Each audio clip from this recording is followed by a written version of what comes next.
Bonjour à toutes et à tous les amis, je suis Gilles Mancillon, artiste et spiritualiste. Je viens continuer de parler de spiritualité en présence de la source et de la compagnie du ciel, hein.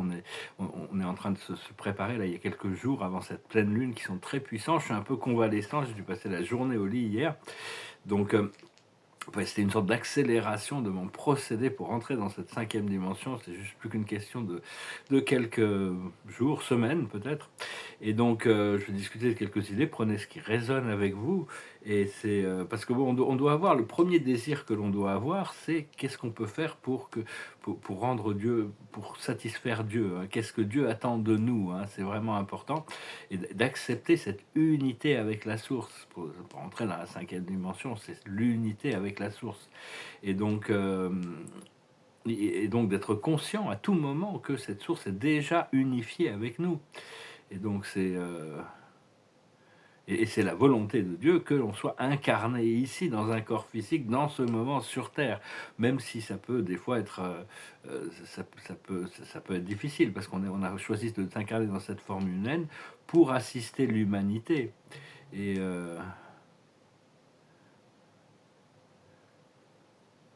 et chercher à trouver la paix avec toutes les situations et chacun des moments présents de notre vie. Et donc on peut, des fois, bon, c'est un peu difficile, honnêtement. Des fois, ça m'arrive de me dire, bon, j'ai quand même envie de rentrer à la maison. J'ai envie de retrouver mon origine, hein. M'a révélé mon point d'origine, ma station d'origine. Et je sais que, bon, c'est quand même, je sais que on est tellement proche de Dieu là-bas. C'est tellement, tellement, tellement agréable. Mais aussi c'est de la Trinité du paradis, Dieu Père, le Père, le Fils et l'Esprit. Mais enfin, on a tous des points d'origine qui sont différents, mais tous divins, hein, de toute manière, une descendance très particulière. Et donc mais ce qui s'est passé, c'est on nous a présenté l'idée du samsara, de cette expérience de l'univers, de la souffrance et de tout ça. Et on a choisi de participer parce qu'on savait qu'il y aurait énormément de souffrance, mais que la joie à la fin serait tellement énorme que ça valait vraiment la peine de participer dans ce programme, ce projet que Dieu avait, qu'on appelle l'univers des univers, les univers du temps. Mais sinon, bon, notre origine est en dehors de tout ça. Donc c'est vraiment... Et c'était un choix conscient d'oublier cet endroit, hein, pour participer au projet de Dieu. Et mais maintenant, ces mémoires se réveillent, hein. Moi, c'est ma présence Je suis qui m'a révélé ça il y a quelques années. Je n'oublierai jamais cette expérience. Parce qu'en réalité, j'existe toujours là-bas et je ne pourrais, je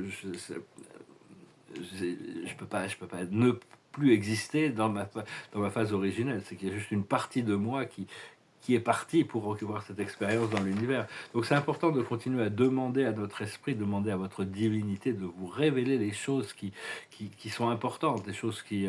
Donc si vous aviez une seule question à poser à Dieu, si vous avez Dieu, vous avez une seule question à lui poser, qu'est-ce que ça serait?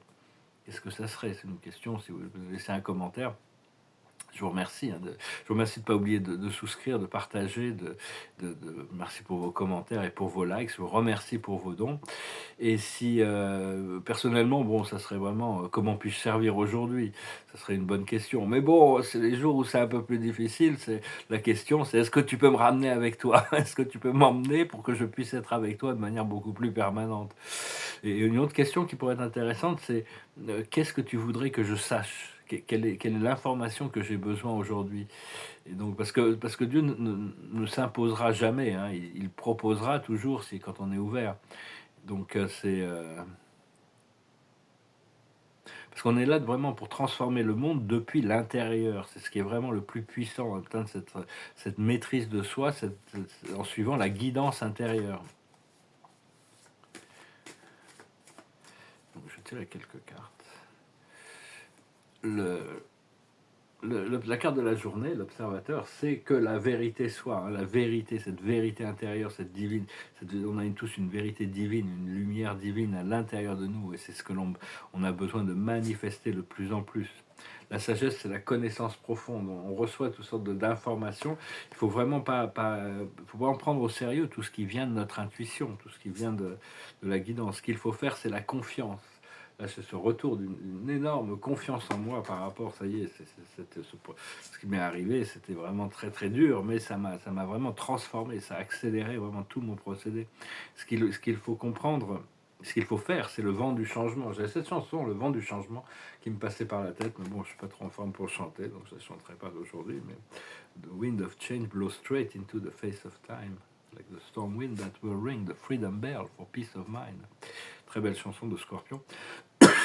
Et la volonté, et l'aboutissant, la clé, ça va être la volonté divine en action. On va vraiment, grâce à cette confiance en nous, on va pouvoir arriver à avancer, à vraiment à créer. Parce que l'autre nuit, je suis vraiment passé en enfer. Toute la nuit, je pensais que j'allais être à l'hôpital, je croyais que je mourrais. Et pendant toute la nuit, j'étais vraiment, mon corps physique était dans une souffrance énorme. Et il y avait toutes ces révélations extraordinaires sur la vie qui arrive pour moi, cette cinquième dimension, plein de révélations. C'était absolument extraordinaire. C'était vraiment, bon, le lendemain, j'avais mal à la tête, je pouvais pas marcher, il a fallu que je reste au lit. Là, ça va un peu mieux quand même. Mais donc je suis un peu convalescent, mais bon, c'était vraiment un accélérateur, hein, de transmuter toutes sortes de toxines que je devais avoir à l'intérieur. Et donc c'est vraiment créer un alignement supérieur. Il faut comprendre que tout est fait, malgré ça peut paraître bizarre, mais tout ce qui nous arrive est vraiment fait pour nous préparer pour notre libération. Et on doit se préparer pour vraiment des gros changements. Il reste 3 jours avant cette pleine lune. C'est très très, c'est des moments assez transformateurs, très puissants. Et il y a toute une activation de notre ADN, hein, donc il y a ce retour à beaucoup plus de sens du pouvoir personnel à l'intérieur de nous, le, le- le pouvoir de l'origine plutôt que les mémoires de nos mémoires cellulaires, hein. On donne beaucoup plus de pouvoir à notre divinité éternelle qu'à toutes ces histoires qu'on a pu vivre et tout ce qu'on peut expérimenter dans le jugement, la séparation, toutes ces histoires du passé dans la 3D.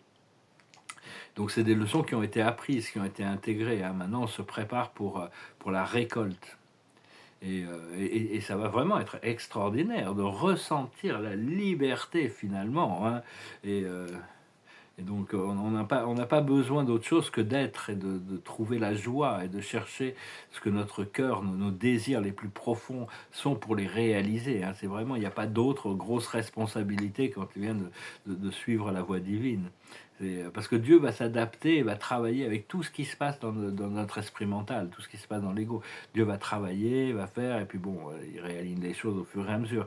Mais il vit dans notre cœur, on est unifié dans le cœur, et c'est là que le cœur, c'est la porte de l'amour.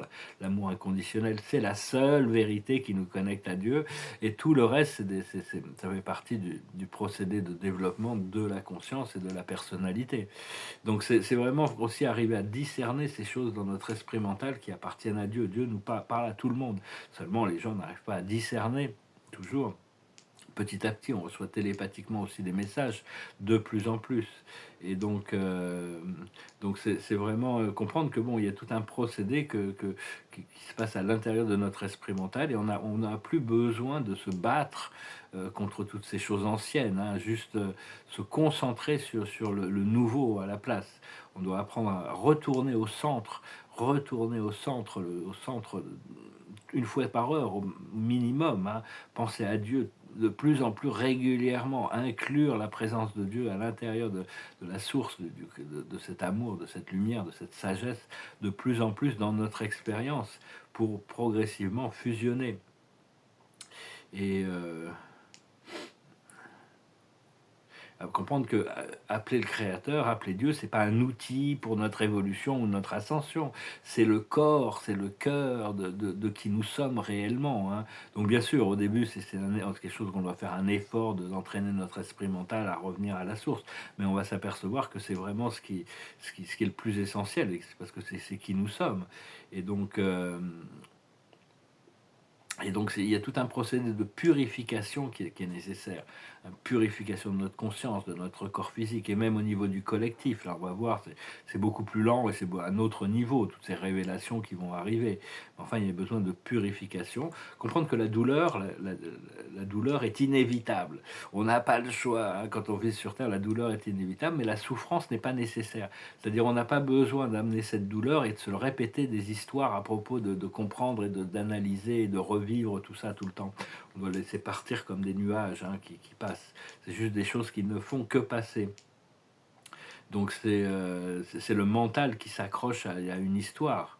Et donc, enfin, on n'en a pas besoin, hein. On peut se détacher de toute cette histoire mentale qu'on se raconte. Comme Shakespeare disait dans Macbeth, la vie est une histoire racontée par un idiot, hein. C'est-à-dire, il y a l'histoire de l'âme et puis il y a l'histoire de l'ego. Donc on doit arriver à lâcher prise pour laisser Dieu nous raconter une autre histoire, qui est une histoire de liberté, de bonheur et de joie. Enfin bon, moi aussi je parle de spiritualité, hein, j'espère que ça résonne avec vous. Comprendre que le seul Messie, le seul Sauveur, c'est celui qui va vous rappeler que vous êtes vous-même votre propre Sauveur. Tous les autres, tout ça, ça vient vraiment l'âge du poisson, les martyrs et tout ça, c'est fini. Hein, et c'est la seule manière, c'est d'être soumis à notre propre divinité intérieure, de notre propre lumière intérieure. Le royaume de Dieu est à l'intérieur. Trouvez ça et tout le reste flottera. Donc c'est vraiment ce que l'on recherche, hein, c'est comprendre que tous ces dieux extérieurs, les Anunnaki avec la Bible et tout ça, c'était des faux dieux, hein, qui cherchaient. Bon, la Bible, ils ont essayé de réparer un petit peu leurs erreurs en instaurant un peu de moralité dans le programme. Mais bon, tout ça, vous ne devez vénérer que moi. Ouais, ouais, c'est ça. Ouais, ouais, c'est ça. Vous êtes inférieur et vous cherchez quelque chose d'autre qui est pas vous. Hein. Donc, c'était vraiment tout ça, pour maintenir l'esprit en esclavage à travers des cycles de réincarnation pour être soumis à leur programme d'esclavage. Donc tout ça, c'est vraiment fini. Hein. Ça veut pas dire, il y a de la sagesse dans tous les textes anciens, mais on doit vraiment rentrer dans la présence de Dieu et la conscience qui nous permet de communiquer et recevoir cette énergie dans le moment présent. Tout ça, c'est tous ces livres, la Bible en particulier.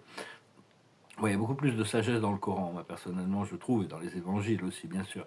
Mais sinon, je trouve que bon, ça vient de la quatrième dimension inférieure. Hein. C'est des dieux qui voulaient contrôler le monde. Hein. C'est pas là vraiment, on cherche vraiment cette liberté. Il n'y a que l'amour inconditionnel qui est vrai. Donc, on doit être soumis à notre divinité intérieure et pour mettre fin à tous ces cycles karmiques. Et et vraiment chercher cette présence vivante de Dieu à l'intérieur de nous, dans l'unité du cœur, hein, qui est toujours à chercher dans notre esprit mental à s'aligner avec les plans du Créateur, l'amour inconditionnel, hein, c'est vraiment ce qui est très important. Donc voilà les amis, je suis un peu convalescent aujourd'hui, je n'étais pas trop en forme, mais je me suis dit je vais quand même faire une petite vidéo, je vais retirer quelques cartes. Et il y a dans les jours qui viennent, là, ça y est, il y a le point de liberté est finalement là. Hein, donc, alléluia. La carte de la journée, c'est les wonders, c'est l'émerveillement. Hein. Ça va être vraiment merveilleux de se sentir libre après tout ça. Ça va être vraiment, mais bon, on peut avoir confiance que c'est le bon moment, de toute manière.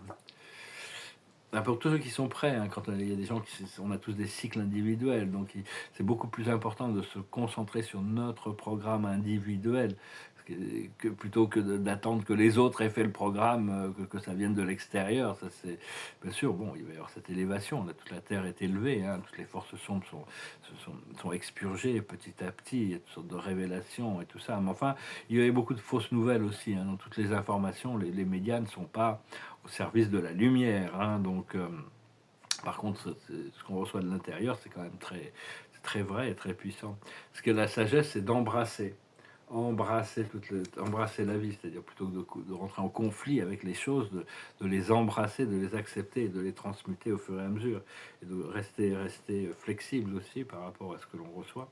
Ce qu'il faut comprendre, c'est la sécurité.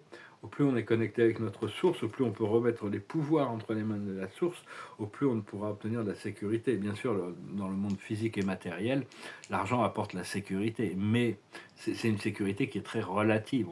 Alors que la connexion avec Dieu, on peut quand même avoir toutes les ressources qu'on a besoin, mais si on n'a pas la connexion avec Dieu, ça reste très relatif. Alors qu'une fois qu'on a cette connexion avec notre source, on est protégé naturellement, hein, on a cette sécurité. Et si on a des doutes, ça vient de l'esprit mental, de l'ego, hein, qui peut encore interférer. Ce qu'il faut faire, c'est striving, c'est la prospérité. C'est vraiment, on arrive vraiment dans une phase de prospérité, d'abondance et de liberté. Et l'aboutissant, c'est une transformation. Hein. C'est vraiment, ça y est, on sort de la chrysalide, on devient un papillon, on va pouvoir prendre notre envol. Voilà, je vous remercie pour tout, je vous salue, et puis je vous dis à très bientôt. Namaste.